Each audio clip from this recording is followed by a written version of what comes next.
For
Ladies and gentlemen, a very warm welcome tonight here in the Bali, an evening organized by both the Bali and the Ministry of Foreign Affairs in the Netherlands, about China in Africa. Is China in Africa, is that a fair trade or new colonialism? That was the sort of headline for this evening, but of course it's much more in-depth, complicated matter, and that's what we will discuss tonight. Africa's largest trade partner is China. By 2020, it will be $300 billion investment on an annual basis, giving it a highly impact on local economies. Especially China's low-cost industry is going to Africa, and maybe that's good news regarding to jobs and work. But what does this mean for the comparative pressure on the local situation, on local markets? Is this indeed fair trade or new colonialism? Tonight we will try to get beyond cliches and to get more in-depth information about the current developments in China. My name is Leonard Boy. I will be moderating tonight. Sophie Rutherfrans is the program manager of the Bali, who has made all the program structures and has invited all our esteemed guests. And I will, of course, introduce them later. But first of all, let's go to Joost van Deuzenkom. That's on this side of my paper. Joost van Deuzenkom, you're the policy advisor at the Ministry of Foreign Affairs. You're specialized in Southern and East Africa, but you lived in China for quite some time. You've been studying there, and you can give us a small oversight of the position of the Netherlands in regards to China, what will be our position right now, and maybe to the near future. Joost van Deuzenkom, the floor is yours.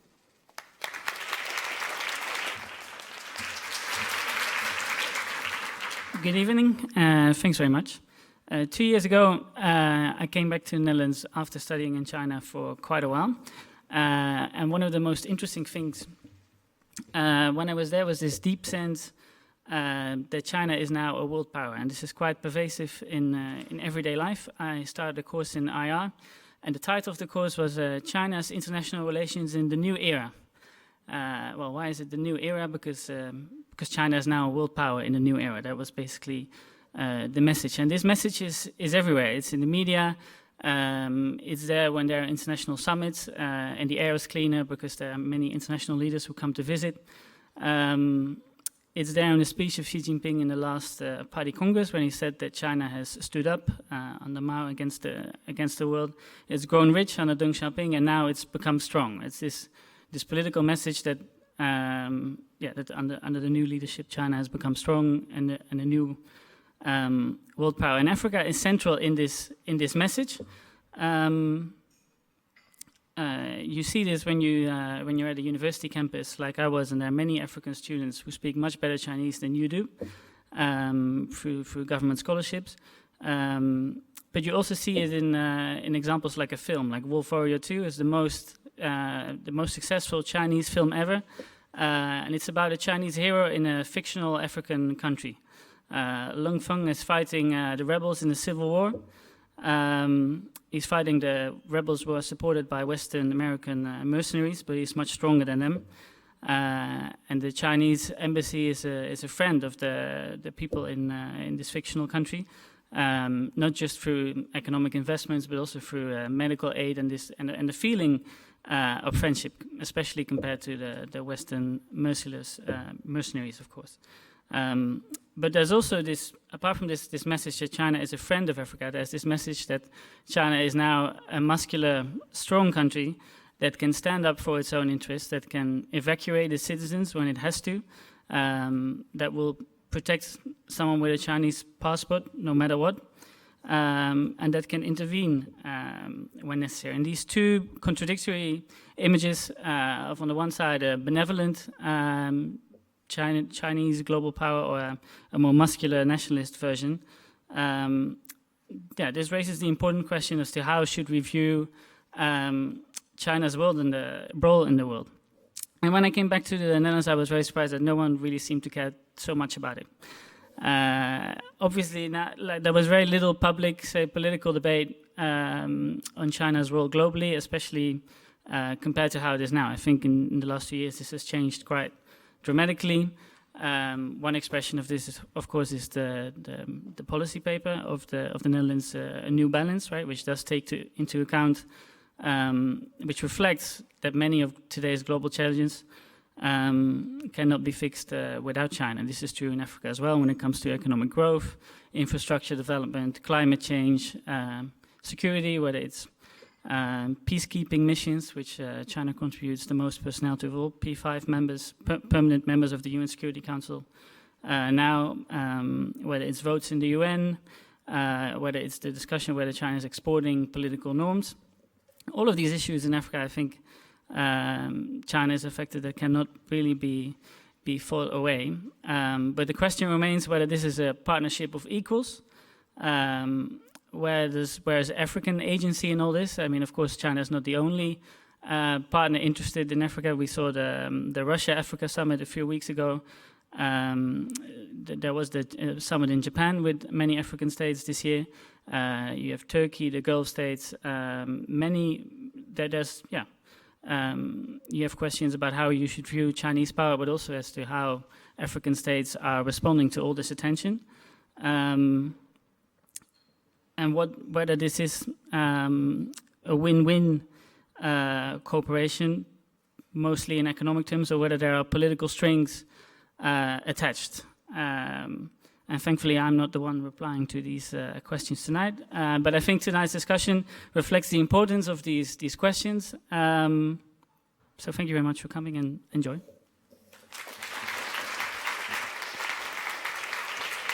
Joost van Deutenkom, thank you so much for this short introduction. And indeed, let's see how we can find out the situation, the current developments, and the in-depth insights of our esteemed guests. We're very happy to have Lieve Joris, who will share her view on the exchange between Africa and China. She's a Belgian non-fiction writer. She wrote about the Middle East, Eastern Europe, Africa, and over the last years, she has been much more in-depth researched the relationships between China and Africa. For her book, On the Wings of the Dragon, she traveled instinctively between Africa and China, and she followed the path of individuals. And that's where her interest lies. And she's going to share much more of her insights and ideas about those individual developments over the last years. Lieve Joris.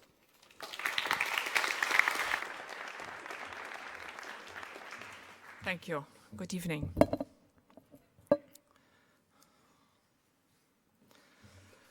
In the late 90s, I was writing a book in the war-torn Congolese city of Kisangani when I met two young Indian brothers who just opened a shop in the city center.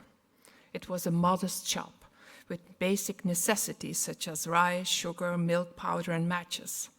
While others complained that Kisangani was going down the drain and turned to the UN and NGOs for jobs and help, the Duseja brothers were studying the market and talked about opportunities.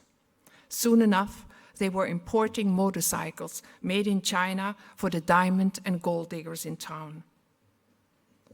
Due to the war, Kisangani was cut off from the capital, Kinshasa. Goods were no longer arriving with the boats on the Congo River, and before long, I noticed another movement. Local traders were flying to Dubai to buy supplies and even ventured as far as the Chinese harbor of Guangzhou. They didn't speak English or Chinese, but assured me they got by because they had compatriots living there who acted as their guides and translators. Africans from all over the country were meeting in those market hubs, they said. Far away from home, they'd created a little Africa. Having come to Congo for the first time in 1985 on the trail of a granduncle who'd been a missionary back in colonial times, I was curious to know how Africans felt about a relationship that wasn't tainted by a colonial past. In 2009, I followed the African merchants eastwards. I hadn't been to China before. I didn't speak Chinese. I discovered China with them. The first hub I came about was the Pink Jianshu building in Guangzhou, a beehive of Chinese and African shops, restaurants, and improvised hotels. As it was 6 to 8 hours earlier back home, the traders were up late, checking how the shops had done that day, taking new orders. The Chinese in the building moved along, knocking on the door at 3 in the morning to sell phone cards or ask for laundry to be washed. Most African merchants weren't interested in my quest. They were busy doing business, and as I walked into their orbit, they eyed me curiously. The Netherlands, a Malian shopkeeper said. They produce milk powder, don't they? How much does a tin of 5 kilo cost? He was truly astonished I didn't know. You and I, he mused, we could do good business together. Yet, while they were trading, they looked around. I shall not forget the Congolese man who paused in front of a 24-hour high-rise construction site about to be finished and said, "Look at this.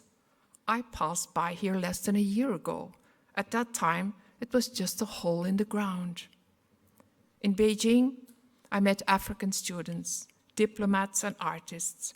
In Jinhua, I spent time in the Institute of African Studies and continued to Yiwu, the new commercial hub everyone was talking about. Soon my head was filled with African voices. When I visited Versailles and the Louvre with my father, I was intimidated, a Rwandese student confessed. We'll never be able to catch up with that. But when I look at the development in China over the last decades, I say to myself, what keeps us from doing the same? His brother had an office in the high-tech industrial park in Shenzhen. He assisted his compatriots in buying small industrial units to make juice or biscuits, and followed up on a big Rwandese order of a factory for biodegradable bags. In the past, he said, upon hearing the word factory, we thought about a German colossus in a 3-story building. That myth has been debunked. With 5,000 euro, you can install a machine in your garage that assembles mobile phones. China has democratized industrialization for us. I went to conferences about the China-Africa relationship, learned about barter deals, became aware of the traps and shady sides. But the dynamics of the day-to-day relationship between Africans and Chinese interested me more. Slowly, Chinese voices were resounding in my head as well. Li Shudi was an art teacher in his native Kaifeng when he decided to go to South Africa in the early 90s to earn money. He and his wife worked in Taiwanese factories and opened a clothing shop in Durban, but Shudi was an artist at heart and ended up coming back to China to teach. The Chinese government embraces African leaders, he said, and claims, we are your brothers, but they don't know the rest of the family. They don't speak their language nor understand their art. The Spanish painter Picasso was inspired by African sculpture. Instead of studying his work, we should have our own Picasso. With all these voices in mind, the question, is China recolonizing Africa, sounds rather derogatory to me. It's as if 60 years after independence, Africa is not more than a victim, ready to be lured into submission again. It's looking at the situation without evaluating the experience and dynamics on the ground. Africans and Chinese traders, workers, students, scholars, and consultants are traveling back and forth between China and Africa and sharing their fortunes and misfortunes with their compatriots. They might have come for financial reasons, but along the way, they cross bridges, develop relationships. Even if their governments don't consult them or listen to them, their stories spread. From the Congolese boys outside the Chinese UN compound in eastern Congo, who imitate the Tai Chi moves and songs of the soldiers, to the Chinese girl on the campus of Jinhua University standing straight on the back of her African boyfriend's motorcycle, to the African female student singing a Chinese love song on the celebration of Chinese New Year. A delicate tissue is being woven, one that will help define the future of China-Africa relations. Luc Benza grew up in Gabon and used to watch his Chinese neighbor perform his morning exercises. The neighbor taught him Chinese, and when he was 14, Luc arrived in Beijing, wanting to learn how to fly as the Chinese in martial arts films do. He became a wushu champion and an actor and married Wei, a Chinese girl who'd come from a small town in Hebei to Beijing to look for a better life. When their son was born, I was in Europe and called Wei through Skype. She showed me Bo Wen, a strong baby with dimples and black curly hair. Her mother had come to assist her. I knew she'd been somewhat apprehensive about the marriage, so I asked Wei, "What does your mother think about your grandson?" About her grandson. "Oh, she's so proud of him," she said. "He's only 3 months old, but he can already sit. She calls all her friends to tell them he's much livelier than her other grandchildren." I didn't get to see Bo Wen on my last visit to China in 2016. He was 4 and too busy taking English classes after school. "I want him to become smart and have a strong heart," Wei said, "so as to stand up to the remarks people in the neighborhood might make." This summer, Wei came to Amsterdam and brought the 7-year-old boy with her. We took a long walk through the city. It was wonderful to see him run in front of us, marveling at the ducks and swans in the canals, creating a world for himself in the children's section of the public library, confidently holding my hand in between spurts. "He's playful," Wei said, somewhat worried, "and he's not very good at maths in school. Other kids take extra math lessons, but I decided not to." She still wanted Bo Wen to be smart and have a strong heart, but she also wanted him to be happy. So after school, she sometimes accompanied him to the playground instead. Those loving eyes on that little boy, the way she'd accepted he was different, her willingness to adjust. Wei is an ambitious woman, but she's also sensitive and adventurous. I trust her to make the right decisions to help Bo Wen find his way in life. I'm going to follow that boy. I think he might teach me some things about the encounter between China and Africa. Thank you.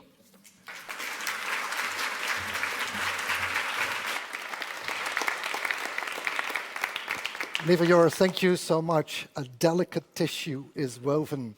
I think that's a beautiful thing to remember. David Pilling, ladies and gentlemen, is our first speaker of tonight and also will be participating in the panel later on. He's the Africa editor of the Financial Times. He was Tokyo bureau chief from 2002 to 2008, and he has won several awards on his columns on China and Japan. And also he is the author of The Growth Delusion, The Wealth and Well-Being of Nations, a book published in 2018. He will tell a little bit more, I think, about the financial background of the relationship between China and African countries, and maybe even more also in regards of this delicate tissue. David Pilling.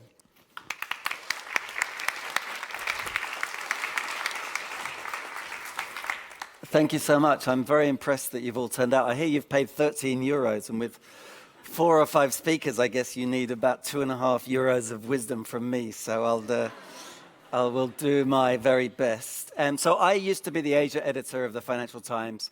I was also the Japan editor, but I watched for 14, 15 years in from very close up China's rise. And I think that, this has been mentioned, but I was, I was quite stunned when I used to come back to Europe to realize how little people really knew what was stirring in the world. This is a huge deal.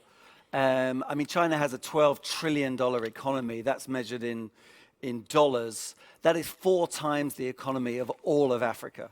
So let's just start with that kind of perspective. we're talking about 55 different countries. Imagine how small each of those are compared to this giant. I was going to call it a monolith. It's not a monolith. That's one of my points. But this giant. There was a cartoon by a cartoonist who I know very well in East Africa who goes by the name of Gado, and he has this cartoon of these little African leaders about like this big, and then this huge figure that's meant to be, I guess, Xi Jinping, and they're shaking hands, and the caption says, partnership of equals. So one needs to kind of bear in mind the size differential. Now, fair trade or new colonialism, I would say this is a highly complex relationship, and therefore, that is a false dichotomy, and I'm sure that we'll explore that today. China is not a monolith, as I hope mention a little bit as we go along, and we're talking about 55 different countries, each with their different histories, different perspectives, different relationships with China. So so neither of those captures it. And after all, we still don't really have a consensus about what the old colonialism was. So how we can kind of, people are still arguing about Europe's role in Africa in the 19th and 20th centuries. So I don't think new colonialism is particularly helpful. If I could jump to the conclusion first, I would say that China's involvement in Africa, which begins in a very big way around the year 2000, when China became a huge net importer of resources and kind of looked to Africa as one of the potential suppliers of those resources, that China's interest in Africa has been of net benefit to Africa.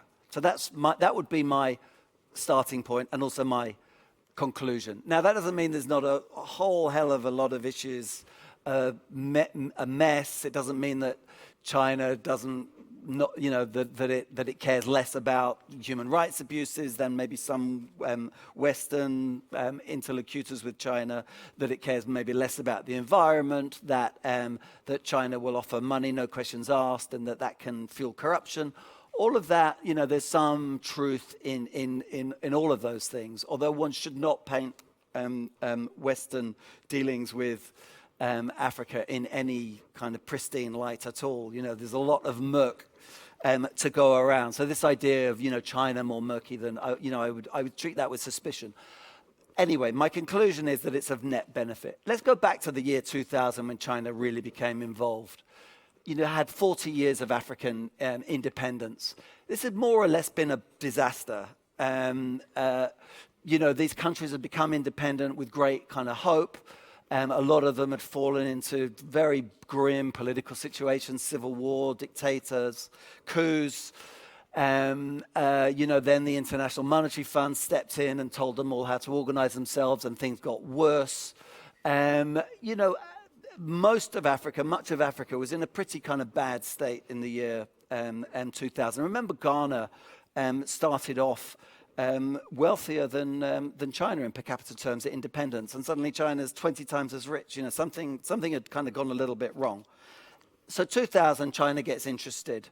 I would argue that things that definitely have looked up for Africa, 54 African countries in different ways. But if one were to kind of aggregate, things look better now than they did then. Now, that's not only because China's become involved. Other things have happened. Western companies wrote off debts. Just things kind of settled down. Some things just take time. But, there are fewer coups. There's better governance. There's been quite fast growth in lots of parts of Africa. Not fast enough. But, a lot of economies, Ethiopia's been growing at 10% a year for 10, 15 years. Smaller economies like Senegal are growing at 7 and 8%.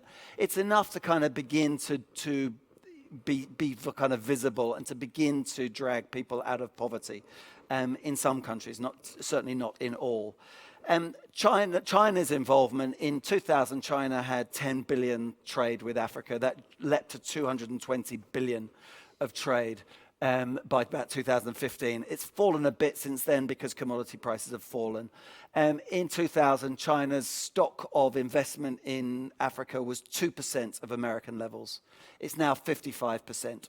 So it's shot up, and year by year, it's much, much more than America. But we still ought to remember that America and, in fact, Europe still have more investments in Africa than China does, which sometimes kind of gets lost in the dynamic of this kind of rising Africa. And the relationship is certainly massively dynamic. If you get on a plane, it will be full of Chinese people in the most bizarre and remote places. Has China gone into Africa merely to suck out resources, copper, cobalt, iron ore, gold, etc., oil from Angola and Nigeria? The answer is no. I mean, that's the cliche, but the answer is no. Of course, that's one of the reasons it's gone, but that's not the only reason. Otherwise, why would Ethiopia be the second biggest recipient of Chinese investment? Ethiopia has no resources, or not much to speak of. But it's a country of 110 million people. It's been growing very fast. It has an explicitly Asian-style development model. It has manufacturing, where you have Chinese investors making shoes and leather goods. China's kind of seen a market there. That's nothing to do with sucking out resources. China's sort of seen something that the rest of the world sort of hadn't seen. So what's it seen? Well, it's seen a population that's growing extraordinarily fast, and Africa, I keep saying Africa, but forgive me, we're talking about 55 different countries. Some African countries will do well, some less well, some will do disastrously. In aggregate, it's possible that Africa will do quite well and begin to converge on the rest of the world, and in which case China placed an early bet and will do great. And if not, well, it's making some money along the way, and it's not kind of losing out, but it could be placing a very kind of clever bet very early on. In the meantime, it gets friends. If you look at China now in its region, Japan, they kind of hate China. India, they're very suspicious of China. The Mongolians hate China. China's best friends in the region are Pakistan and North Korea. And with friends like that, you go looking elsewhere. And Africa's not a bad place. 55 countries, 55 votes in the UN, small economies, invest a little bit. And hey presto, you've got friends. If you note, they've all, apart from Swaziland, they've all shifted recognition from Taiwan to mainland China. 2 minutes I've got. Let me jump then quickly. So let me tell you two quick things. This is not what's being done to Africa, despite what I said about the disproportionate sizes and power. African governments do have agency. They can say, yes, China, we would like you to come in, or yes, Chinese company, we would like you to come in, but on the following basis. We would like you to pay a minimum wage, we would like you to respect our environment, we would like you to build this road and not that road. By and large, I would say that African governments don't do that nearly enough, and China looks like kind of quick money, maybe a quick source of corruption, maybe quick source of election victory. So African agency exists and is getting stronger because there are more competing powers sort of looking, Russia and India and Turkey, lots of different countries looking at Africa. But they need to use that more. And again, we might discuss that in the panel. Finally, we're led to believe that China is this kind of grim, chucks a lot of money, degrades the environment, steals a lot of resources. Some of that is true, but China has a lot more soft power in Asia, in Africa than you would ever guess. Technophones, I don't know if any of you have a technophone, but technophones are the most popular phone in Africa. They're made in Shenzhen, now they're made in Ethiopia. Chinese model. If Africans get rich, they might be buying technos, Transsion phones. There's a Transsion Spotify lookalike, which is called, I can't actually remember what it's called, but anyway, it's like Boom Africa or something. There's all these kind of parallel services. And this is kind of the beginnings of soft power, branding, etc. And finally, I was not doing a story on China, but I was in the middle of Liberia, one of the poorest countries in Africa, completely torn about by civil war. I was in one of the poorest parts, in the middle of absolutely nowhere, and there was this kid hanging outside a school. And I said to him, like, we were chatting, and then I said, "What are your ambitions?" And he said, "I want to go to China." And I said, "Well, why?" And he said, "Well, they built the Great Wall." He said, I want to learn how to do that and then bring that knowledge back to my country. Now, you could say that's a bit vague and maybe a bit, he's a bit out of date there. But I was surprised, and I've seen this again and again and again. China has pulling power, soft power. A lot of Chinese African students, they don't want to come to Europe or America. A lot of them want to go to China and learn Mandarin and come back with engineering skills and links to China. And that soft power, I think, is something that we underestimate, but that is quite real.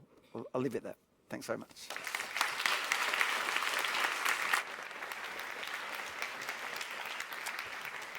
David Pelling, thank you so much for this introduction in regards to the financial background, and let's talk in depth about it a little bit later. Dr. Ilaria Carrozza, ladies and gentlemen, is a researcher at the Peace Research Institute in Oslo, where she coordinates a portfolio of projects on security force regarding to the fragile states. In this context, she looks at China's role in providing military aid to countries in Africa and the Middle East in regards to the Western states. And she will give insight in that sort of fragile combination. The floor is yours.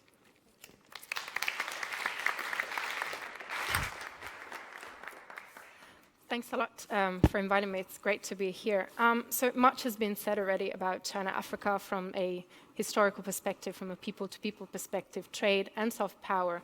But in fact, China has a relatively long, perhaps lesser-known history of intervention in conflicts in Africa. And there are some signs that this is becoming increasingly overt as Chinese trade links and companies become more embedded in Africa, and as political relations with African governments strengthen. So I guess the question I was thinking about was, what does the future hold for Africa, for China's potential role in conflict and state building in Africa? And as you will see, I'm not going to really give you an answer to that. In fact, I might pose more questions, but hopefully we'll discuss more in the panel. But just to give you an overview, and Just was mentioning that earlier as well, China is contributing to peacekeeping missions. It has currently about 2,500 peacekeepers, including 2 missions in the Democratic Republic of Congo, Lebanon, Sudan, South Sudan, Mali, and it is the biggest contributor among the permanent 5 members of the UN Security Council. In 2018, Xi Jinping promised that they would contribute 8,000 troops to UN peacekeeping missions in the next 5 years, which would be getting China to contributing 1/5 of the total 40,000 troops currently committed by all the members of the UN.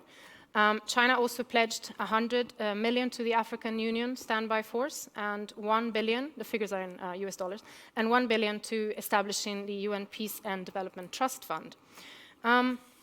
There were also commitments, a bit more vague in terms of numbers, but more commitments to support capacity building in areas of defense, counterterrorism, riot prevention, customs control, immigration control. They also pledged to help providing training to improve African law enforcement's ability to safeguard the security, and I'm quoting from the Forum on China-Africa Cooperation declaration, to safeguard the security of major domestic economic projects and protect the life and safety of Chinese nationals, Chinese companies, and major projects. And again, this goes back to what I was saying in the beginning about increasing engagement and trade and the need to protect that. There were also, again, promises of security assistance programs, 50 of them, in the areas of law and order, fighting piracy, which China is already doing in the Gulf of Aden, and combating terrorism. So again, peace and security engagement that is spanning quite a few different aspects of peace and security. And I think if you take, for instance, the peacekeeping mission to Mali, that is a good example of China's willingness to send personnel, increasingly so in areas that are fragile, in active conflict zones, which China didn't used to do. And which is so a pretty sharp departure from previous thinking regarding the choice of missions and where to send, Chinese troops or give military aid. And again, the UN peacekeeping mission in Mali is the first true combat force, Chinese combat force, to be sent and to be integrated within a UN mission. And again, there are a number of reasons for China to not only send peacekeepers to active conflict zones, but also to getting engaged in peace and security more and more. The first reason is China's desire to show African governments, but also Western governments, that China is really there, not just about interest in raw materials and kind of pillaging Africa, but is also interested in doing more and contributing more to stabilize the countries in the continent. Second, and related, of course, it's expanding business interests in Africa, and especially since the launching of the Belt and Road Initiative in 2013, that calls for the need to protect, again, their interests and their citizens within the countries, especially those, the fragile countries.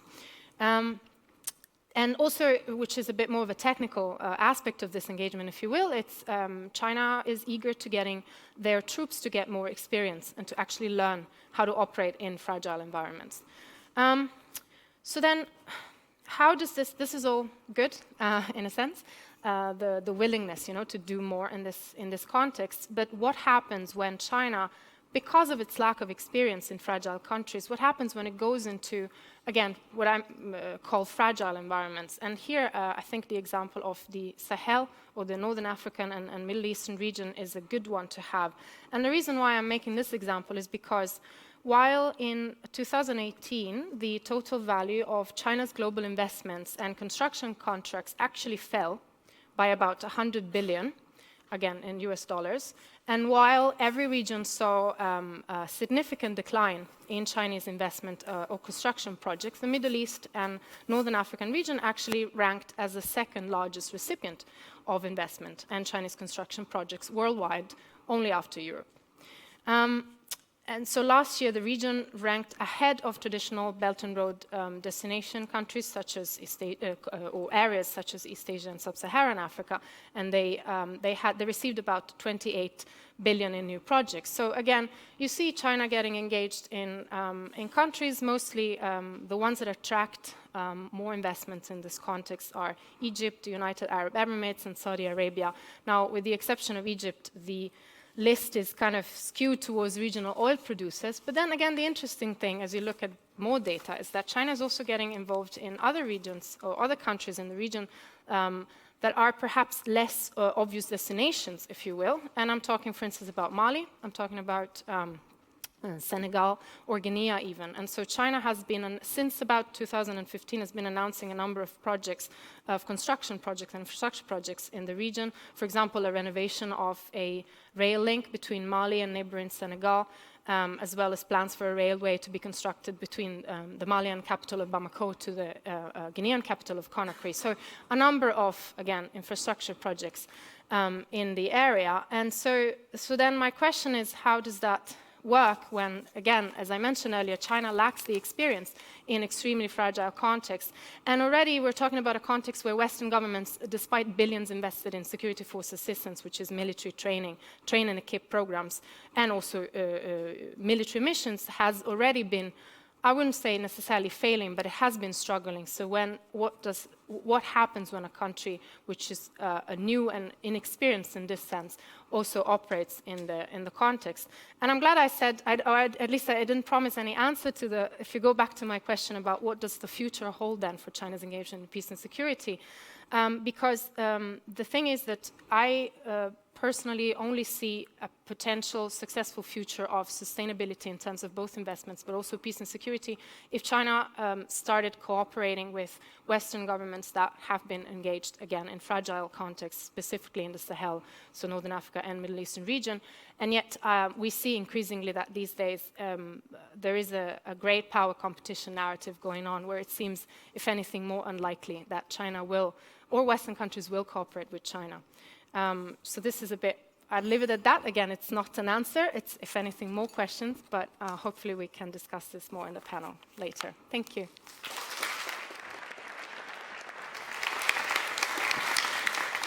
Dr. Ilaria Carrozza, thank you so much for your introduction. And I think step by step we start to learn how much more complicated the situation is. The rise of China is not only based on their priorities in the economical sense, but they also step up in regards to peacekeeping, to build structures, infrastructures which are beyond their own interests. We've seen also examples of, for example, Ethiopian, which is not directly connected to finding resources. So there is much more to tell, and I think that's interesting, exactly why tonight is interesting, to understand better the situation. Dr. Miriam Driessen is currently a postdoctoral research associate within the China Law and Development Project, hosted by the University of Oxford, the so-called China Center.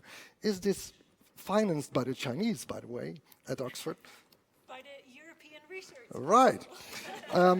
And you examine China's led developments from a bottom-up perspective and connect social economic transformation in China with Chinese migration to and investment in Africa. Miriam Driessen.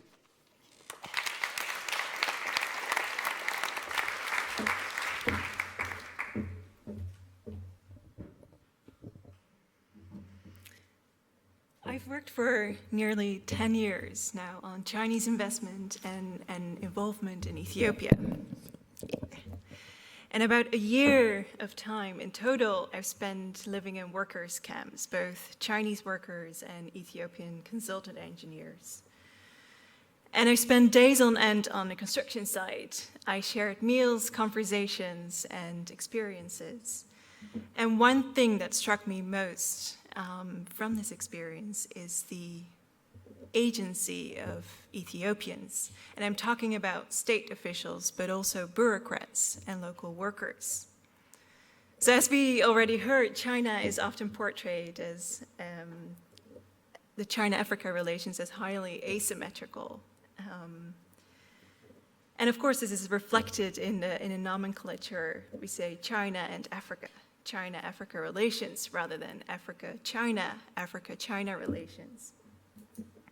But is it really so asymmetrical?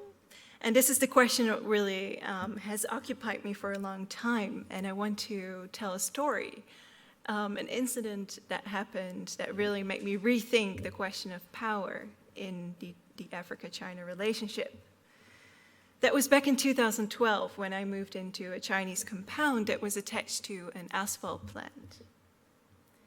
And from day one, it was clear to me that the lives of the people residing in the camp were presided over by theft. So everything got stolen. From electronics, such as phones, laptops, but also construction materials, cement, steel, spare parts, tires, food, water, watermelons, and then clothes, shoes, even socks. Socks were actually quite popular, so a lot of Chinese, they went to the construction site wearing shoes without socks. But the most popular item were the bitumen drums.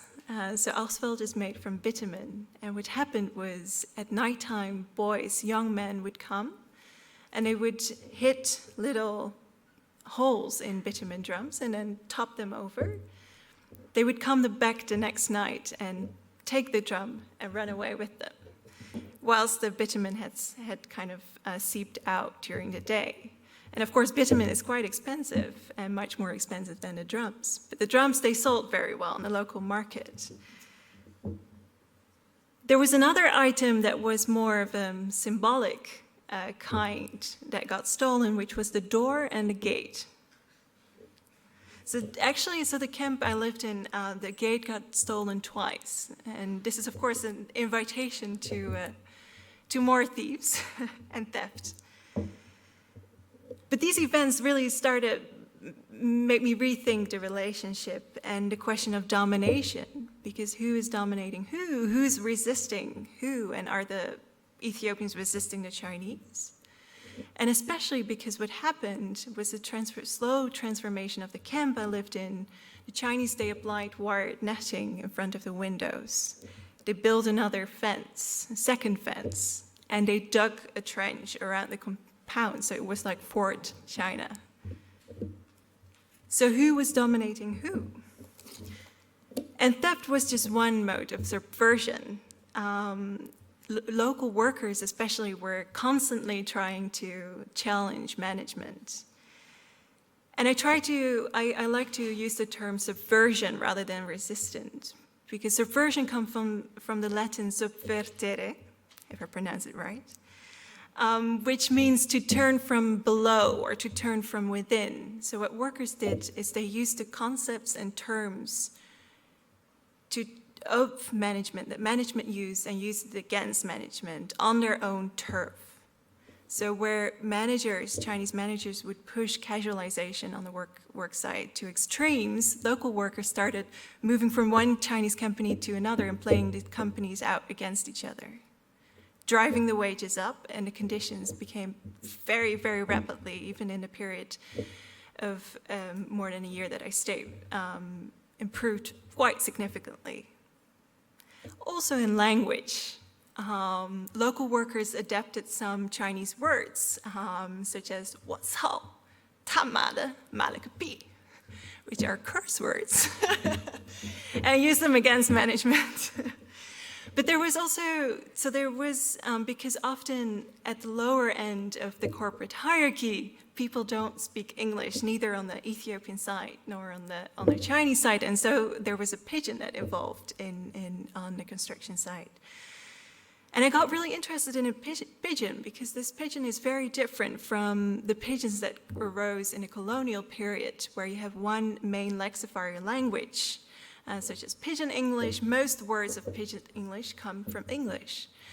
But this pidgin was different because it was almost one-third, one-third, one-third coming from Chinese, Amharic, and English.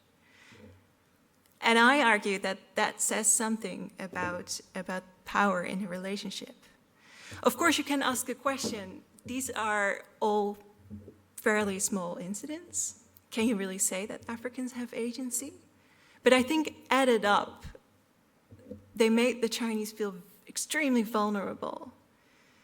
And perhaps, I think what we should understand and remind ourselves is that the Chinese are outsiders in Africa. They might possess the means of production if we use Marxist terms, but they need local support in accessing labor, resources, political goodwill, power networks, especially on the ground. And so this was most significantly visible and most powerful form of subversion was the mobilization of law. So what workers started doing already very early on is sue their Chinese employers in court. And they've been winning, having Chinese companies lose more than hundreds of thousands of dollars in the lower courts. And these are relatively small cases, but again, they add up. And now you see that there's also bigger cases being waged, including on tax and land and all kinds of issues where often the Ethiopian side wins. So there's very much a gap, I think, between this discourse of Chinese imposing a model and Africans having no say.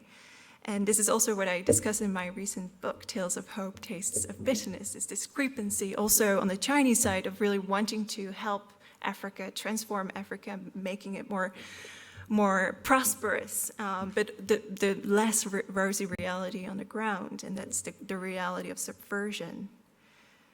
So I think if we think about agency and power, then we should think about how it's constantly being reshaped on the ground.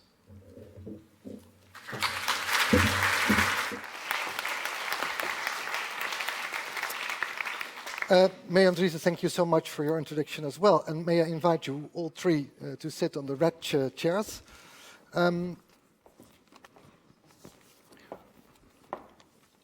We like to talk a little bit more in depth about trade and infrastructure, and then about the different perspective, the Chinese and the African one. And we like to end on the more global and European perspective. What does this mean for us? And I hope that audience will take note and questions on some moment. So you are invited to join the discussion when we talk. I think, first of all, a question for you all three is the fact it's already mentioned. China has this Belt and Road Initiative rolled out throughout the globe, you can say.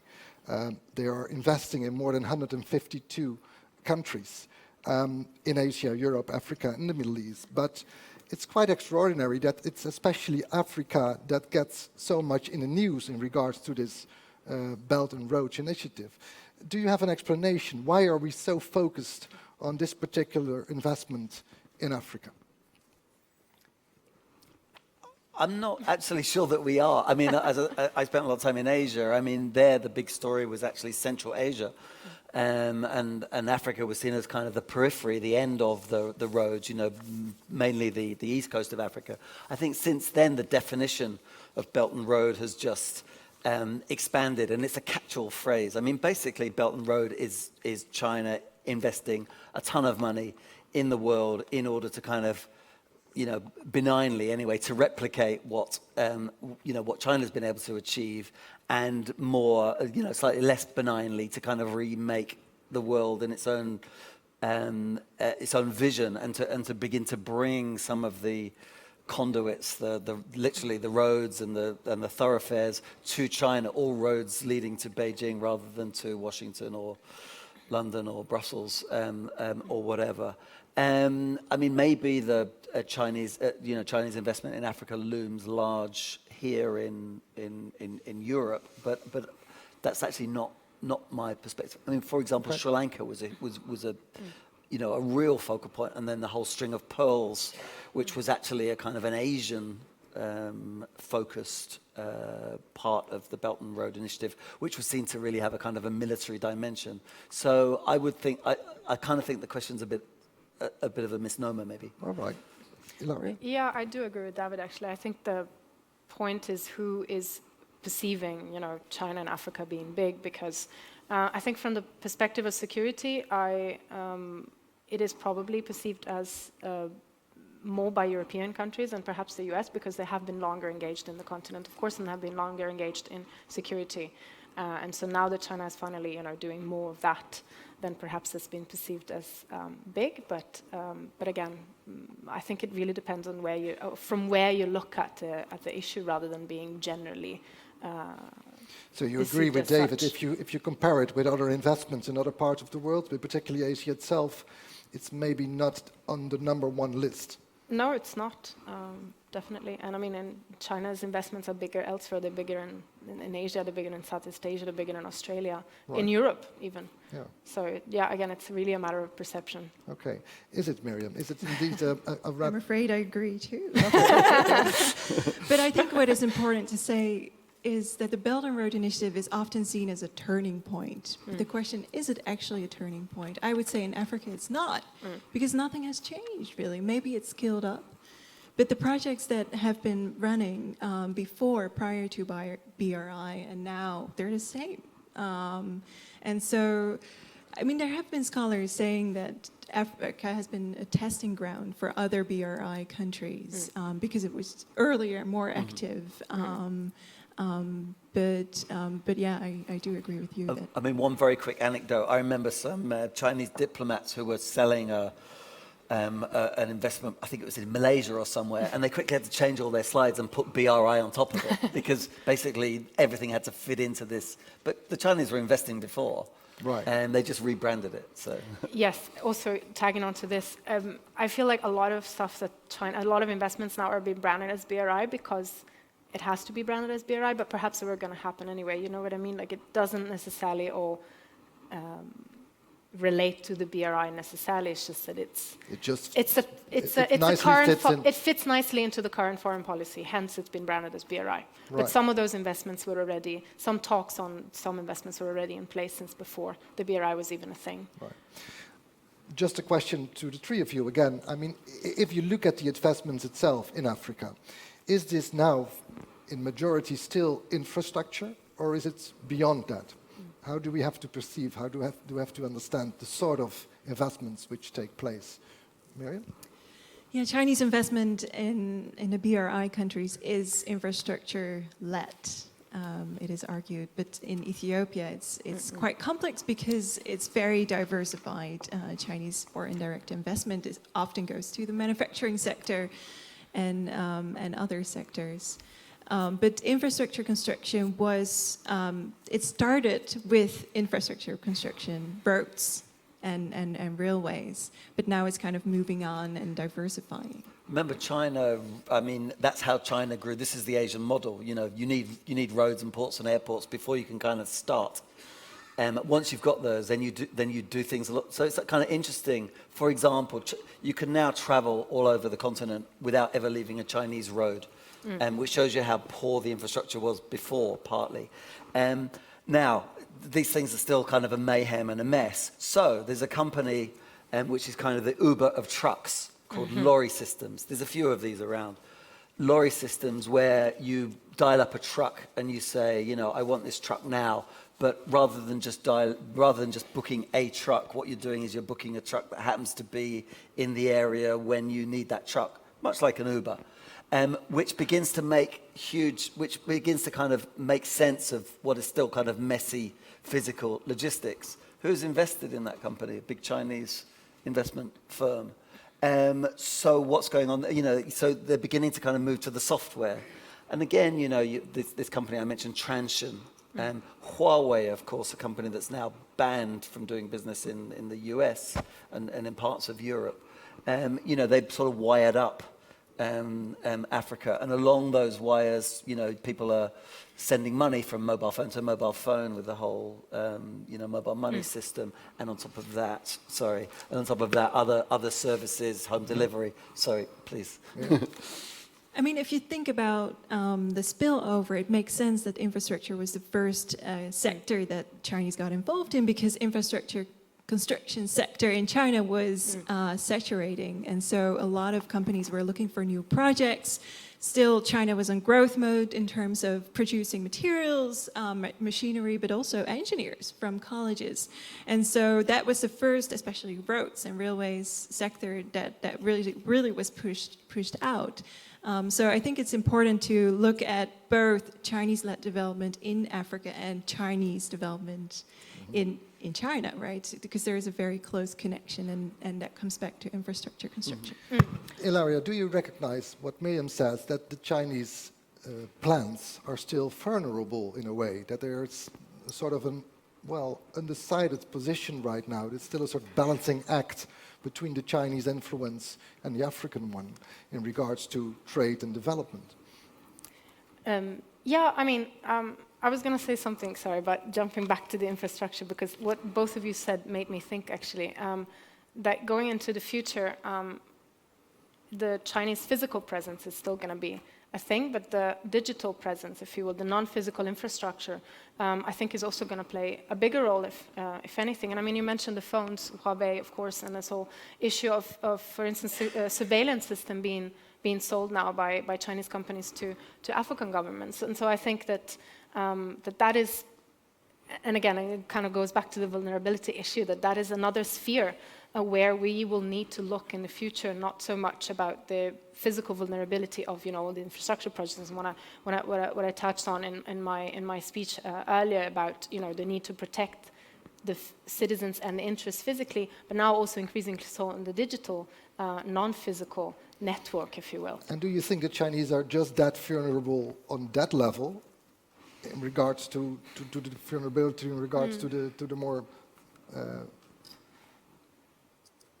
because if they scale up, as you say, in the digital economy, it could mean that they can be less vulnerable on that level. How do you see that?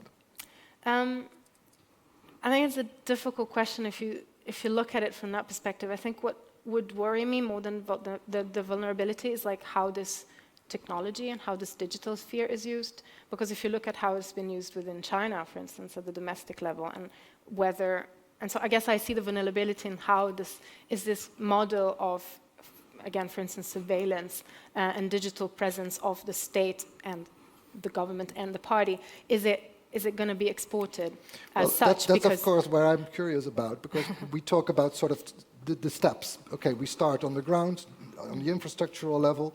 Now we're already in the digital part, and then of course you maybe come up to the political or cultural part. And I'm just wondering, David, how you look upon that sort of development. Well, there's a deal, for example, I think between the Zimbabwean government and a Chinese company on facial recognition, but for black faces, because AI is not as good with black faces yet. So there they have, a population of 20 million in Zimbabwe, a pretty vicious government that will go around identifying people and beating the shit out of them, basically, if you're lucky. That's a pretty nasty combination. I just wanted to go back because I thought that... Well, maybe in regards to this vulnerability, Miriam, if that's the next level, do you think that it's still this balancing act, or is it China starting to be dominant in this relationship? Not necessarily, because technologies, they're produced by one, but they can be appropriated and reconfigurated by others. So I don't necessarily see there a lack of... Exactly, it's what governments choose to do with that technology. But I did want to go back, because I'm just in danger of losing, because I thought the stuff that Miriam was talking about was just so interesting. And this discussion, and you raised the question about, whether this meant that Chinese investments were vulnerable and agency and all of that. Because while I really found it fascinating, but I actually almost came up with the opposite conclusion to you. Because what you were describing to me was kind of petty, revenge, or, literally there's just some stuff there that we can nick and make some money from. And that to me shows total lack of agency, actually. So and no different really from some of the big mining companies. So, there's a company called Acacia, which is a sort of British-Canadian mining company, and they have a gold mine in Tanzania. This story is replicated all over Africa.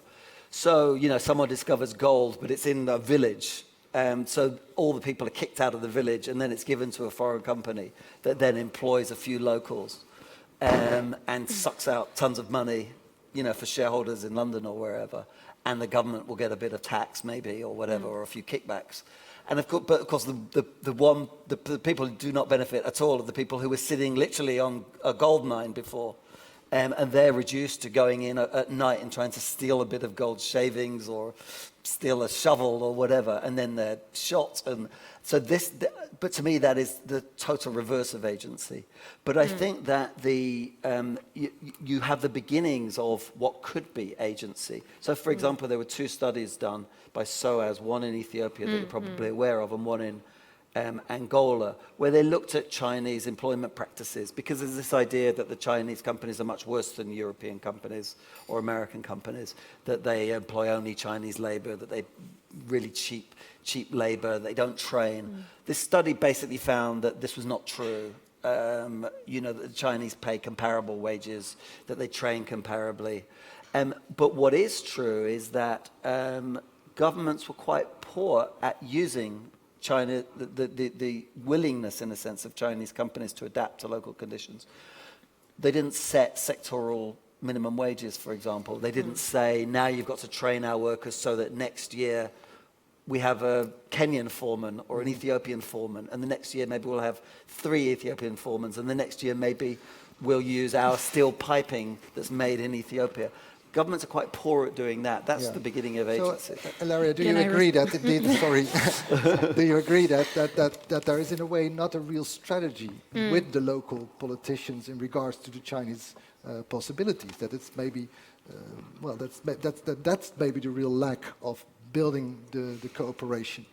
I think again, it depends on perspectives, right? If you are a strong country, you can deal with China on your own, perhaps. If you are a weaker, smaller country, it will be more difficult. That's why I think the strength is in numbers. And again, the question of agency is an interesting one. I'm not sure, I mean, I don't know. Maybe I agree on a people-to-people's level, but when it comes to security, for example, again, China, African countries have many avenues to discuss their needs and their concerns with China, and one of them is the Forum on China-Africa Cooperation, and that often works as a platform for African governments to raise their concerns again. And I was also in Ethiopia for a while, and I was talking to officials at the African Union, for example, and I asked about those 100 million that China committed to the African Union. I was like, what is this money going to do? And they said, well, China just gave us the money, and we are free to do it, and we are free to channel it to, you know, the departments that need it the most. Right. So I think that is a form of agency. Okay. Yeah, so have you ever talked to Chinese in Ethiopia? They wouldn't say that they're imperialist or colonialist or have agency at all. In fact, they trust they lack agency. We're discriminated against. They hate us. They don't treat us well. Like, you have to ask the question, who... who Were you speaking and on which level? Speaking to. No, Right. but of course, I agree with you. The examples I gave, especially of theft, that is really kind of lower level subversion. But I can also give you examples of higher level subversion, which is of the Ethiopian roads authorities, for instance. A lot of Chinese road construction projects have been loss-making over, like, since the first Chinese company came to Ethiopia as a competitive contractor in 1907. And who has to pay for the losses made? No, the Ethiopian roads authorities made sure that the Chinese pay. So basically, it's Chinese taxpayer money that goes to Africa to pay for these projects. And I think that's huge agency at the kind of state official level. Any questions in regards of trade and infrastructure? Who? There's someone in the back of the audience. Can you introduce yourself? I will keep the mic. Okay, this is Summit from ING Bank and the University of Amsterdam speaking. I have two questions for Mr. David Pilling. The first one is regarding trade. So the question would be, isn't Europe and isn't the Western world in total the biggest beneficiary for this relationship between Africa and China? If you look at I'll make it short. If you look at the period of China joining WTO, the China's surplus against the Western world is almost the same as the deficit against the rest of the world, particularly Africa. The second question would be... Let's start with this one. David. I actually don't get the question, sorry. So Europe's been the biggest beneficiary of the China-Africa relationship. How does that work? Because the way export-driven model between 2001 and 2008 in China works like China imports raw materials and then get them assembled and add value in China and then sell them to the US and to Europe. So that's why I mentioned the deficit is almost the same as the surplus. Right. I don't know. That seems a bit too neat to me. I don't see Europe as necessarily having benefited. I mean, I do see Europe. I just see Europe as sort of, in a sense, missing a trick in Africa, which is maybe a slightly different way of looking at it. I mean, I think Europeans were locked in this idea that Africa was a sort of a failed charity case. The dealings with Africa were basically aid. I mean, of course, there was a whole other, which was extraction, which we sort of forget about. But so you have extraction plus aid. Whereas what China, I think, has seen is an opportunity. They've seen a market. So that's interesting what you say. I mean, there are, if you go to any African market, whether it's in Addis Ababa or Lagos or Lilongwe, it's absolutely filled with Chinese goods. I mean, to some extent, to the detriment, I think, of local production. Okay. I don't necessarily see this big connection with Europe in the way that you've described, but I may just be missing exactly what you're saying. Question. The second question could go for all panelists. The second question would be how the French-speaking African countries, their development model differs from the Anglo-Saxon colonies. because for example, in the Western African states, their currency is still pegged to the euro, and the government there do not have monetary policies to alter their money supply. Yeah. So, but that's very different from the British colonies. So how that development model differs? That's the question. Well, I mean, the French have remained much closer. I mean, they had a different colonial relationship, and they've had a different post-colonial relationship. So you have these two big zones with CFA franc, and they are pegged to, you know, used to be the franc, now it's to the euro. And it does mean that that countries have less flexibility, as you say, to devalue if they need to or whatever. In fact, they can't do that at all. The overwhelming, I would say, emotional, whether it's right or not, is resentment about that, the nature of that relationship. And you know, you often hear, you know, that they wish the relationship was more like that with other colonial powers who, in a sense, kind of let go a bit more. And I think Macron, at least rhetorically, is trying to remake that relationship. He's also moving in quite aggressively to what used to be the Anglosphere. So I was at the Shrine, which many of you might know the Shrine, where Fela Kuti used to play. And there was Macron delivering his big speech because he was trying to make a big impression in Nigeria. Then he was in Ethiopia. These are some of the big fast-moving. So I think that's beginning to unwind, but it's certainly true that it is a more sort of closer, more rigid relationship. It's interesting because I was just looking at, again, Chinese investments and especially security in Western Africa. And if you look at Senegal now, its biggest trading partner is not France anymore. And it's the US, it's China increasingly. So I think it's China is trying to increasingly get into being a bigger player in areas that are traditionally dominated by former colonial powers. And, you know, West Africa is a good example of that. Okay. Miriam? Yeah, because I see a lot of parallels with US involvement in the world, especially in the 50s, 60s, and 70s, especially when you're looking at Latin America, where the US, the World Bank, invested in big projects that were contracted by US firms, and then money actually never left the US, right? And that's exactly what is happening with China now. The money never leaves China, especially with these BRI projects. Most of these projects are taken up by Chinese state-owned firms. Okay, one question here. I will keep the mic. Yeah. I keep my hands up. Yeah. I'm Eric de Monk. Very good, interesting stories. My question is about, as you said, soft power of China is very strong. We see it now in this discussion. And we also see that the Chinese hard power is also increasing very much, as we see the military bases from China are from the North Sea up to the Gulf of Oman. And that's actually what my question about. We see peacekeeping armies in Africa. I wonder whether this is United Nations army or the Chinese own army, because when it's own army, they already have military bases in Africa. And so I think it would be very, very good for the West to have also trade interests in Africa, because it could keep each other in balance. Ilaria? Yeah, I mean, when it comes to troops, I think there's two levels, right? So one level is the Chinese peacekeepers that are sent within the UN missions, and so they operate under a UN umbrella.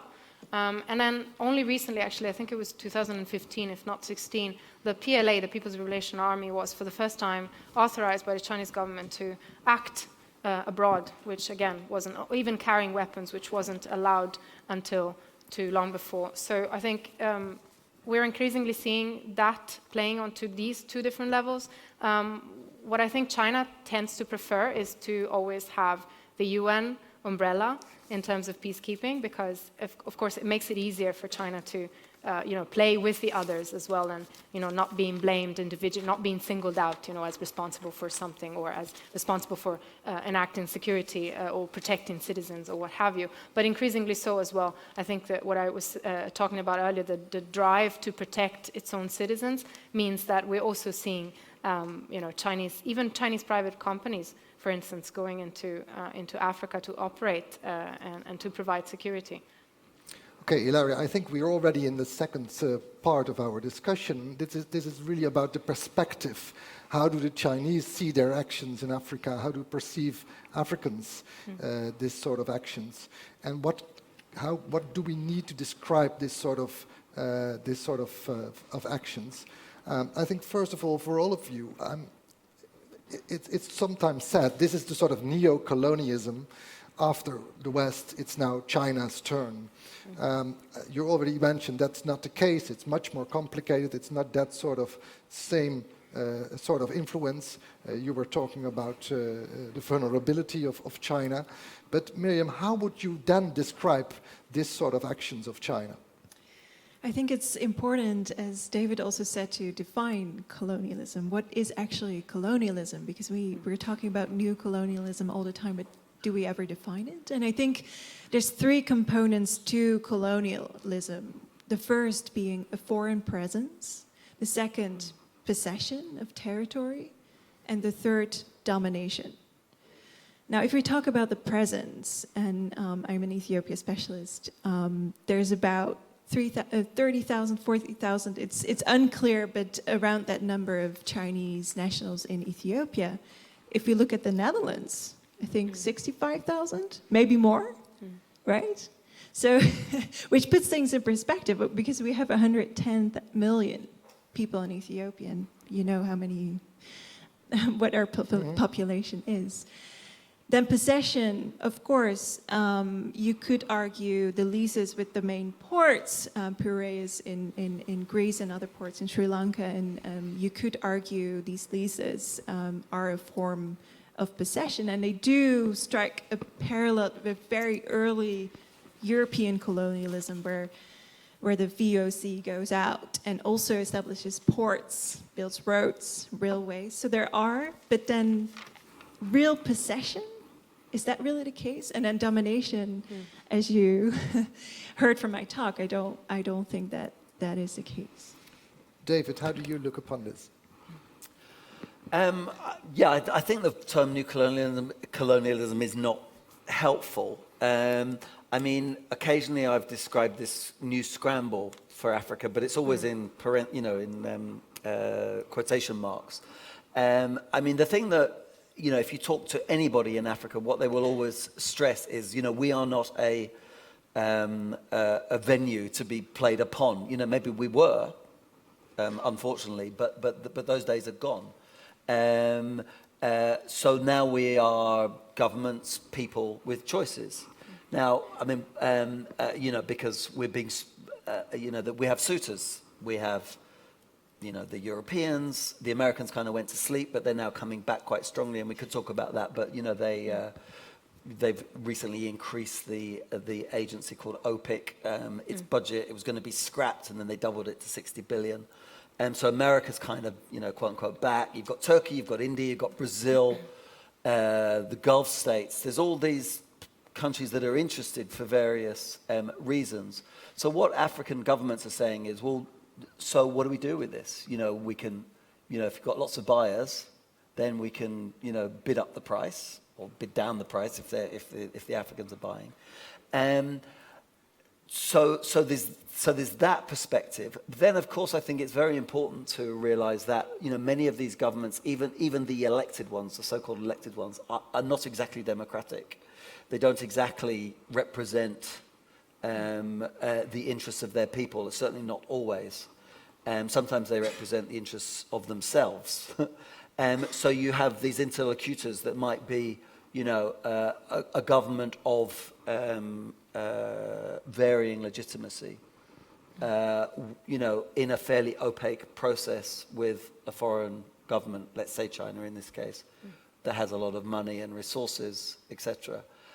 And what is missed out of that is the people who live in the country where, they might see a road go through or an airport be built. So I prefer to see it like that. I mean, it's not an answer because it's a mess, but that's what the world is like. Well, Ilaria, how do you look upon that? Because we already talked about the term soft power, the building up of military bases, the connections being led, especially also in connection of peacekeeping or maybe strategic issues behind that.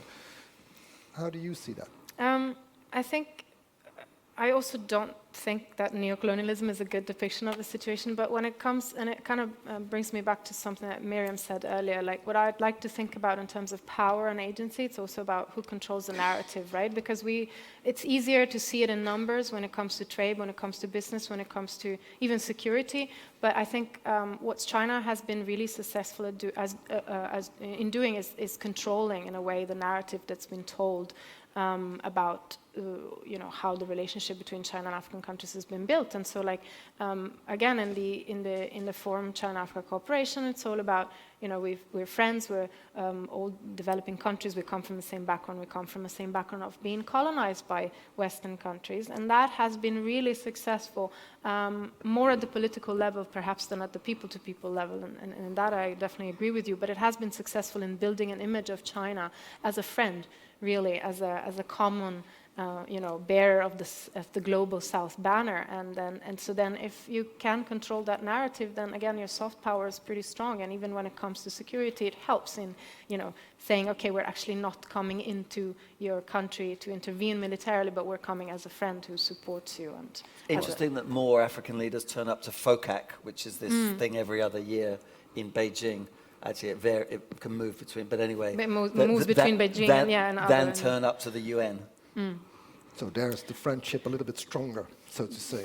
But you know what? It's because China gives African leaders a platform at the FOCAC meetings, where they don't feel that when they meet with Western leaders, they don't feel that they're given the same level of respect, if you will. So there's a lot of, if you look at China's official documents, there's a lot of respect. There's also cash to be doled out, let's be fair. For sure. I never denied that was all about it. But it's, they give them a space, they give them a platform, they give them money. Yep. What more could you possibly want?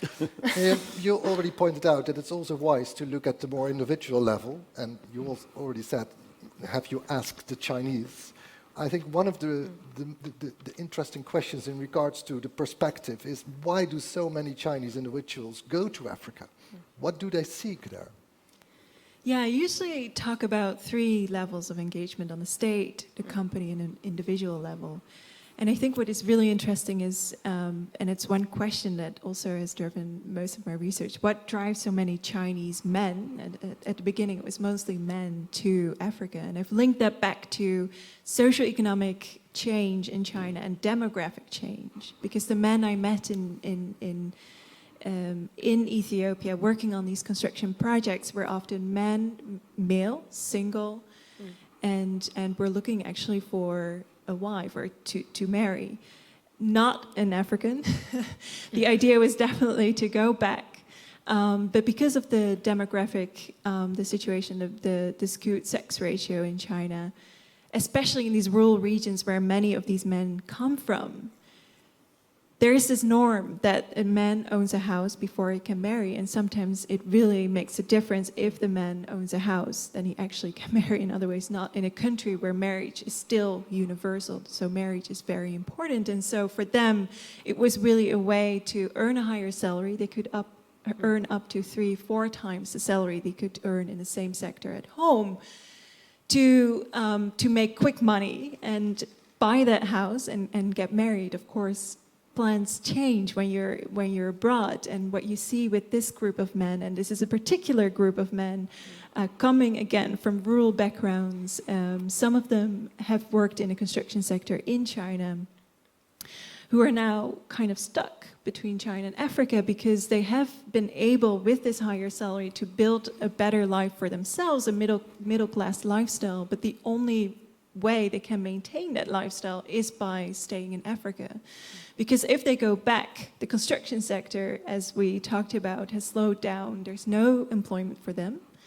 They might be able to switch profession, but they have to compromise on the salary, and that is what they cannot do if they really want to maintain that level also for the next generation. So there's very much a push to improve yourself. So what do you see is going to happen in the upcoming 10 years with this sort of individuals? Are they going back? Are they staying and building up families in Africa? What do you think? Well, we're talking about, I mean, the estimate, and it is that kind of estimate, is 1 million Chinese all over Africa. You know, there was this Howard French book. We did interviews in Nigeria where there are these amazing entrepreneurs that, and one of the, I mean, I think a lot of them are people that that went on construction jobs and then just kind of stayed. But there are others who just kind of set out. And what a number of people said to us was, this is what China used to be like. It's kind of crazy, it's the Wild West, but there's money to be made. If we can make this factory work and build this road and make this there's a factory in northern Nigeria that makes, I think it's more flip-flops than any other factory in the world, and they produce them at a buck a flip-flop. They're selling, I can't remember how many, it's millions and millions. I think they make 250 million a year or something. They're just pumping these things out. And there's some people there making pretty good money. So you're suggesting they stay? They will stay? Yeah, lots of them will stay. Yeah, absolutely. If I could turn this around and look at it from the African's perspective, right? What do I see? Do I see Africans going to China and staying there or going back? I was recently talking to a Kenyan student that was in China for a few years on a government scholarship, and you may think, what does China have to, why do they care about paying for these students to go in there and study in China? And this Kenyan student decided to go back to Kenya and use the knowledge that he acquired. And I think again, and this goes back to soft power, if you will, right? The power to train all these young students, the future of Africa that would decide one day to go back, and I think increasingly so. They are deciding to go back, African students, to go back to their countries and use really that knowledge that they acquired in China, because they see that as the model, for development, for media, or for business, or even making flip-flops. Yeah. Well, it's clear that you point out that on the individual basis there is an enormous potential for individuals to grow and to develop yourself on the African and the Chinese side. In regards to companies itself, you say it's a great opportunity doing business in the diverse parts of Africa. And you also, I think, point out that on the policy level, it's still a sort of balancing act again, whether it's maybe a good thing that African leaders can feel proud and get money from the Chinese side, but that's still in lingo whether or not it will develop a sort of leveled playing field. Any questions in regards to the developments? Yes. What's your name? My name is Jessie. I'm an artist based in Amsterdam, from China originally. And I have a sort of a quite specific question in a way that I heard there is sort of a quota from the Chinese government side on how many visas that they're allowed to issue to African, whether it's businessmen or diplomats. So I'm from an art background. I was doing a residency in China, and they actually had a quite big issue with bringing an African artist to China to either do research or to do academic or research or artistic practice. And for me it's quite interesting because China as a country are still kind of figuring out our position in the way that culturally speaking, maybe we're still kind of reflecting our own past history, but also looking at the West. And now we have this opportunity of developing technology and economy in the African continent, but then we're still very much controlling on what kind of narrative we are getting as a nation. And this I find quite interesting. I don't know, I don't really have a question actually. No, I think it's very good that you add this to our talk, so thank you so much. I saw someone else over there. Yes, please, I will go back here. Yes, who are you? Hi, I'm Claire. Hi. Did development studies at the London School of Economics, now live and work here.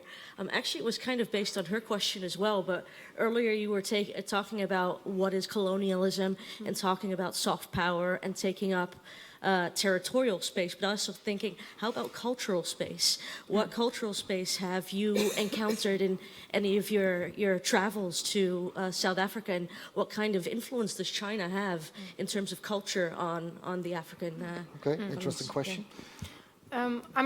First thing I can think of is Confucius Institute, obviously. That's a huge soft power tool that China has. And because it's, some African countries now Chinese is being taught in schools. Actually, it's an option that students can choose to learn Chinese rather than, I don't know, French or English even. So and so then, of course, you don't just learn Chinese, right? You learn about the culture, learn about the food, perhaps even take martial arts classes, because some of these Confucius Institutes also offer art classes. And so I see that as a huge cultural space that China is taking. I think now it's about 45 Confucius Institutes across the whole continent. That's quite a lot, right? Okay. I think this is a very good question, because colonialism can also be seen as a cultural project, as a civilizing mission, right? And that happened in the early 19th century when Europeans shifted from actually being really fascinated by the Mughals and the Chinese to feeling some sort of disdain and feeling superior, and describing these places as backward, chaotic. Their legal system was inferior. And you do see that kind of discourse a little bit from the Chinese side, although it's not so strong in that classification. And of course, you can also, that might be inspired by the US, and our discourse and how we talk about Africa is actually very similar, right? But you do see that, and it's interesting, and I would be really interested in seeing that develop, how that will develop, yeah. Okay. One more question on this side. Yes, please introduce yourself. My name is Nicole Maas. Thank you very much for the interesting discussions and introductions from your side. My question relates to the extracting countries, so to speak. I worked in Angola for 2 years, 2004 to 2006, and in those years you really saw the Chinese coming to a country like Angola. Lately I've been working on South Sudan, which is also a country that has oil, and I wonder if you see a difference in approach from China towards countries that have, well, resources like oil, compared to the countries that, like Ethiopia, don't really have it. Okay. David, can you answer that question? Yeah, I mean, I suppose I do. I mean, you know, the relationship with, for example, within Angola or a Sudan, as it then was when the Chinese began to be involved, and then lo and behold it split up into two countries, which quite confused them, I think, for a bit. But I mean, it's much more a traditional, I mean, it's like, you know, the big American companies. I mean, you only need to look at Exxon in Equatorial Guinea to look at a pretty decent template for what China's going to do in Angola. I mean, it goes there to get, in this case, oil out at the best price possible and leave as little there as possible, I would argue. You know, the oil companies will tell you different, but I don't think that's what's going on. With a country like Ethiopia, it's much more complicated because there isn't that same thing to pull out. So you need to give a little to get a little, you know. So you've got the railway, you know, from Djibouti across to Addis, so that's infrastructure, but you have involvement in the free trade zones and the industrial zones. You've got, as I said, Chinese, as I mentioned briefly, Chinese shoe companies, you know, moving. Transsion, the company that I mentioned a couple of times, the Shenzhen-based mobile phone producer, which now sells more mobile phones in Africa than, say, Samsung. They're now producing in 2 plants in Addis. So it's much more complicated and a much better relationship, really, than a purely extract. I mean, I think what you saw in Angola, I haven't actually even been to South Sudan, but what you see there is much more, let's say, old-fashioned. Okay. Miriam, you want to add something? Yeah, because again, with this question, you have to think about these 3 layers, right? State, companies, individuals in the state might have preferences, and for them, for the state, Angola is very interesting. For companies, they're more economically driven, although there's ties to the state, but they're very much economically driven, and so they go where the projects go, and where the projects go, they go. And then individuals, what I actually found very interesting, especially in the beginning, now this is changing, but in the beginning, often individuals were placed to Africa, and they had actually no idea where were they going. So they signed a contract, and then later on heard that which African country they would go. Now this has changed. But that was in the beginning very much. So for them was, yeah, I mean, the question was it safe? That was an important question, but for them, often Africa was not so safe in general.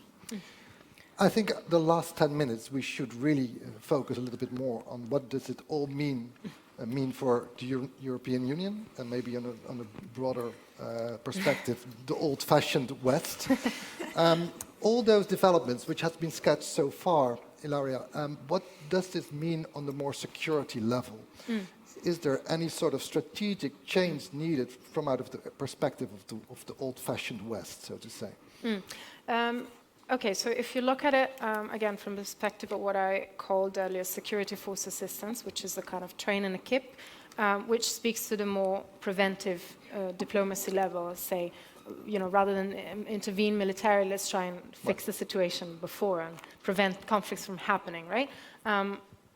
I think first what European countries need to do is because, and I say European countries, but also the US, because the EU and the US are the countries that are spending the most in terms of training and equip programs. What they need to do is first figure out how to do this properly, because again, I didn't want to use the word failure earlier, but these programs aren't going very well. They're not yielding the results that they expected to have. And so that's the first step. And the second step is because China is such a big actor, even increasingly so in fragile contexts, they need to figure out a way of cooperating with China, or getting China involved even in, again, training programs, which is not necessarily something that China would do, but I think they have shown willingness to do that. And so the key is to find a good coordination. To understand you right, you say on one hand we have to have a better cultural approach towards African countries, and on the other hand we have to have a better security and strategic approach towards China. Yeah, correct. And I'm glad you brought up the cultural point, because for instance, the reasons why these programs aren't going very well is, for example, that sometimes you send in troops. The US sends in a battalion to train a Malian armed forces, and they don't speak the local languages. They don't speak not even French, but the local languages that the Malian battalion speaks. And so first we need to fix that problem, and then we need to engage China in doing that in a better way that addresses the political, social, cultural context of the fragile countries in particular, and also trying to find a more coordinated approach in between European countries and also with China. Miriam? I find the discussion quite difficult because I think it's up to African countries and Africans to decide.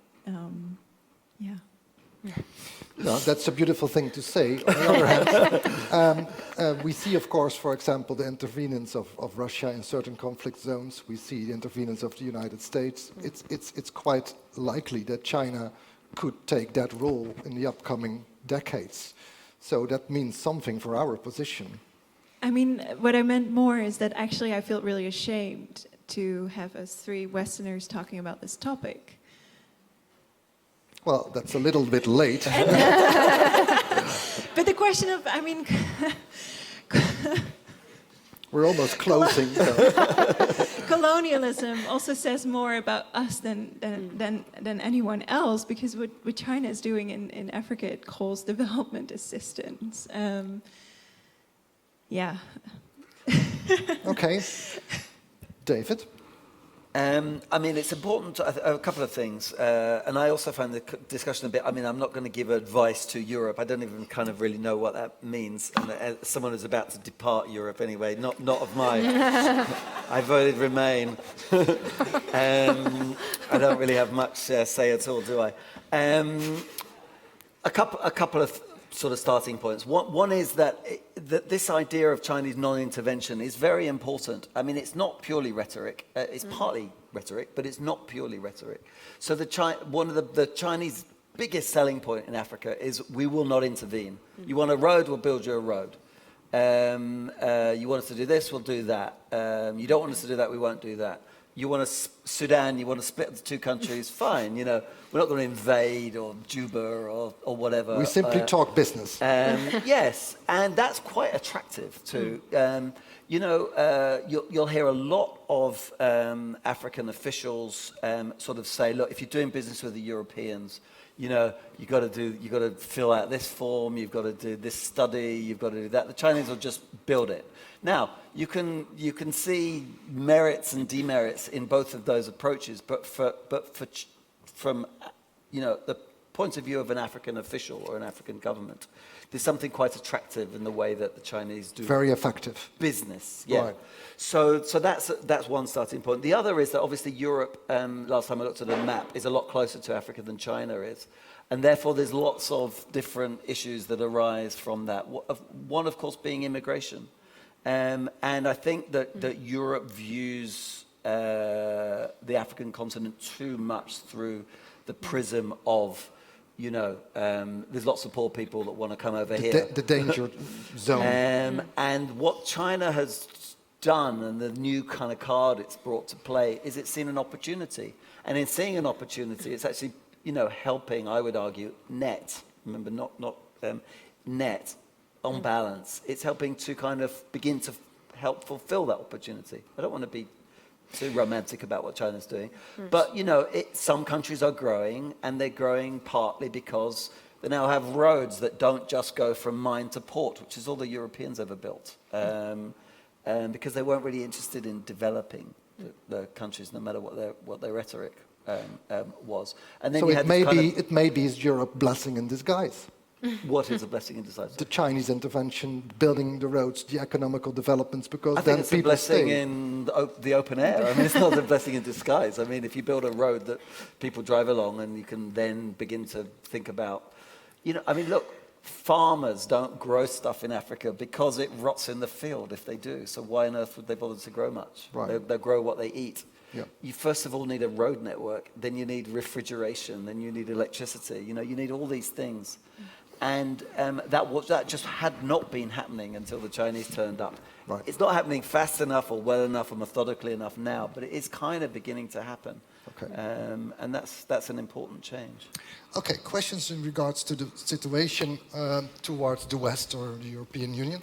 I will start with you. Please introduce yourself.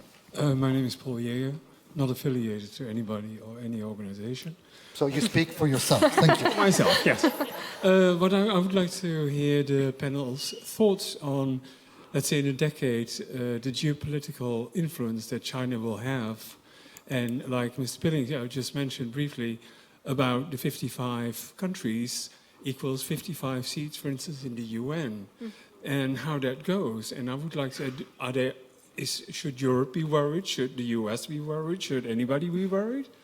I wonder, because economic influence is political influence. Okay. Ilaria? Yeah, I mean, for sure, it's influence is a double-edged sword, right? I'm not quite sure whether we or the US or the West should be worried, but it is a thing, and I think what Miriam said earlier, it should be really, it's up to the Africans to decide what to do with it. China provides another opportunity, an opportunity that is perhaps different than the opportunities that France, the UK, the US has given them before, and it's up to the individual leaders and governments to decide what to do with that influence. I disagree there a little bit, because if you look, let's say, at Sri Lanka or Piraeus, where they invested, but the country is also at the same time indebted to China. And this debt, I can imagine that China will want to call it one day. Well, that's the one question we haven't raised, and I've written down at the top of my little list here, debt. Yes, so that's the one thing that debt trap that has not come up. So first of all, let's lay out what people say, and then maybe unpick it slightly. So what the Americans are saying now, it's the rhetoric that's sort of coming out of Trump's Washington, is that there's a debt trap being laid by the Chinese in Africa. They're building all this stuff, but it's not for free. And one day the debt will be called in, and maybe they'll actually take physical assets. There was this idea that they might get this port in Sri Lanka. What I would say is that is hugely exaggerated. It doesn't mean that it's not true. There are one or two countries, Angola being one of them, Djibouti being another, where Kenya actually, where levels of Chinese debt are quite high. But there's still only about 20, maximum, I think, 30% of total debt. So one shouldn't exaggerate. And they probably owe more to the sort of traditional Western lenders and donors. But just going back to the kind of American rhetoric, I mean, I find this, in a sense, quite unhelpful. Because the rhetoric, the way that America's woken up to what's going on in Africa is China threat. While we were sleeping, China's moved in, they're eating our lunch, they're there and we'll never get them out. And that's why Trump went from literally, we was going to scrap this body called OPIC, which no one's ever heard of, which invests in American companies that want to do business in Africa and other developing countries. So he went from scrapping it to doubling its budget to 60 billion. And that was all predicated on we need to counter the China threat. Now, I think that's not a good way of looking at this. And from any African capital, that's offensive. Good, thank you so much. You had a question as well, right? Please introduce yourself. My name is Felisa. My question was, why do Western countries worry so much about the Chinese presence? And if this is purely altruistic, or are Western interests at stake? Yeah. Who? Nothing is purely altruistic, so I think we can... nothing at all, ever. So that's easy. Are Western interests at stake? To some extent. I mean, look at cobalt in DRC, Zambia, for example. It's quite clear that China, whether it's China Inc. or whether it's lots of Chinese companies that just all happen to have the same idea, but they are kind of tying up global cobalt. Without cobalt, your Tesla cars, I came to this venue in a Tesla taxi, actually, a battery-operated car, and that couldn't go without actually a lot of misery in Congo and Zambia. But that cobalt is now the whole supply chain has been sort of tied up by China. So in that sense, there is a kind of strategic battle going on, despite what I said earlier. So there are interests at stake for sure. And I think one of the things that's happened in the last few years in both Europe and North America is that people have kind of woken up to the fact that while they were sort of dozing and thinking of Africa as sort of a, basket case, charity case, that actually someone else has moved in with a rather different, actually more sort of sensible agenda. And they've been caught napping a bit. Okay, we take some more questions in the back of the room. Let's see if I can reach you. I give you the mic, you introduce yourself and you ask a question, but if it will take too long, I grab it. If you can do that, that's fine. My name is Perry Bakker. I work at the Rabobank, not meaning that this is a question from them. It's my own question. A comment and then a question. First comment to Miriam. I think you are completely right. If we talk about certain areas or countries, it should be maybe a necessity to have someone from that region or country as well. So good comment on that. And my question was mostly directed to David. I think what you said about the way that China is operating in Africa, which is more only purely based on economic interest and keeping it to the business and not engaging any social or political issues or responsibilities. Do you think that's? Don't you think that it's actually necessary for them to take that role as well? Because if you say that you want to engage in economic activities, the activities that you are engaging in, it will eventually lead to social or political responsibility as well. So in the long term, are they going to take that responsibility? Do you think that? Yeah, it's a good question.